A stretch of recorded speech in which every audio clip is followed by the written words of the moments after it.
Hi friends, இன்றைக்கி நம்ம என்ன பார்க்க போகிறோன்னா ரவை பணியாரம். வாங்க எப்படி செய்கிறதுன்னு பார்க்கலாம். ஒரு பவுலில் 1 கப் ரவை எடுத்துருக்குறேன். அதே அளவு தயிர் எடுத்துருக்குறேன். தயிர் வந்து பார்த்திங்கன்னா உங்களுக்கு லைட்டாக புளிச்சிருந்தா கொஞ்சம் நல்லாயிருக்கும். இப்போ தயிரும் ரவையும் ரெண்டும் போட்டு நல்லா மிக்ஸ் பண்ணிக்கிறோம். தேவையான அளவு கொஞ்சம் தண்ணி ஊற்றி நல்லா இப்படி இந்த பதத்தில் வந்து மிக்ஸ் பண்ணி வச்சுக்கோங்க. மிக்ஸ் பண்ணிவிட்டு இது ஒரு 10 மினிட்ஸ் வந்து நம்ம வந்து ரெஸ்ட் மோடில் வச்சிடணும். அதுக்கப்புறம் நீங்கள் ஓப்பன் பண்ணி பார்த்தீங்கன்னா தண்ணியெல்லாம் இஞ்சி கொஞ்சம் கெட்டியான பதத்தில் இருக்கும். இதுதான் உங்களுக்கு சரியான பதம். இப்போ இந்த ரவை பணியாரத்தில் என்னென்ன இன்க்ரீடியன்ட்ஸ் எல்லாம் நம்ம சேர்த்துறோன்னு பார்க்கலாம். பொடி பொடியாக கட் பண்ணி வச்சுருக்க 2 சின்ன பெரிய வெங்காயம், கொஞ்சம் கருவேப்பிலை, கொஞ்சம் கொத்தமல்லி, உங்களுக்கு பிடிச்சமான வெஜிடபிள்ஸ் எல்லாம் சேர்த்திக்கலாம் நீங்கள். நான் இதில் வந்து கேரட் சேர்த்திருக்கிறேன். கேரட் வந்து நான் வந்து கொஞ்சம் மிக்சியில் அடித்து தாங்க சேர்த்திருக்கிறேன். ஏன்னா குழந்தைங்கள்லாம் இப்போ ஈஸியாக சாப்பிட்டுக்கலாம் அப்படின்னு சொல்லிட்டு.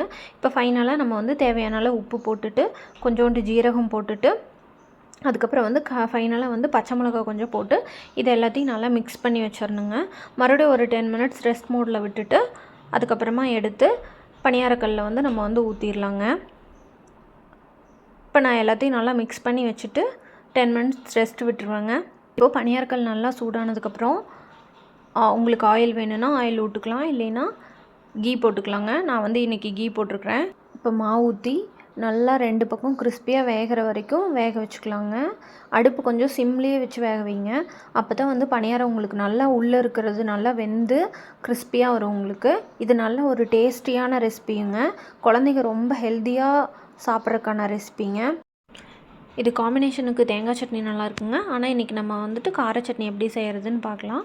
ஒரு மிக்ஸி ஜாரில் 10 சின்ன வெங்காயம், கொஞ்சோண்டு பெரிய வெங்காயம், 10 பல் பூண்டு, 2 தக்காளி, இது எல்லாத்தையும் ஒரே மிக்ஸி ஜாரில் சேர்த்தி தேவையான அளவு உப்பு போட்டு 2 சில்லி போட்டு நல்லா கிரைண்ட் பண்ணி எடுத்து வச்சுக்கலாங்க. இந்த கார சட்னி வந்து செய்கிறது ரொம்ப ஈஸிங்க. 10 to 15 மினிட்ஸில் வந்து செஞ்சிடலாங்க இது. இப்போ அதை நல்லா அரைச்சி வச்சுட்டு ஒரு கடாயில் ஆயில் கொஞ்சமாக விட்டு ஆயில் சூடானோடனே தாளிப்புக்கு தேவையான பொருட்களை போட்டு அரைச்சி வச்சுருக்கிற இந்த பேஸ்ட்டை ஊற்றிட்டாலே அவ்வளோதாங்க.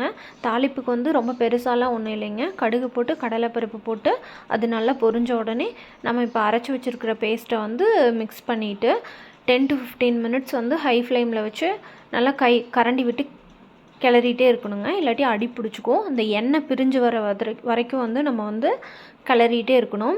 இதுலேயே நம்ம ஆல்ரெடி எல்லாமே சேர்த்திட்டோம். உப்பு பத்தலைன்னா நீங்கள் கொஞ்சம் உப்பு போட்டுக்கலாம். கொஞ்சோண்டு மிளகாய் தூளும் கொஞ்சோண்டு மஞ்சள் தூளும் போட்டுக்கிறேங்க. மிளகாய் தூள் வந்து நான் கலருக்காக போட்டுக்கிறேன். மிளகாய் போட்டதே வந்து காரம் வந்து அளவாக தான் இருக்கும். நீங்கள் பார்த்துட்டு போட்டுக்கோங்க. நல்லா கிளறி விட்டுட்டே இருக்கணுங்க. இல்லாட்டி அடி பிடிச்சிக்கும். எண்ணெய் பிரிஞ்சு வர வரைக்கும் நல்லா கிளறிட்டா 10 to 15 மினிட்ஸில் ரெடி ஆயிருங்க. இப்படி தாங்க இருந்தது ஃபைனலாக. நீங்களும் ட்ரை பண்ணி பார்த்துட்டு எப்படி இருந்ததுன்னு சொல்லுங்கள்.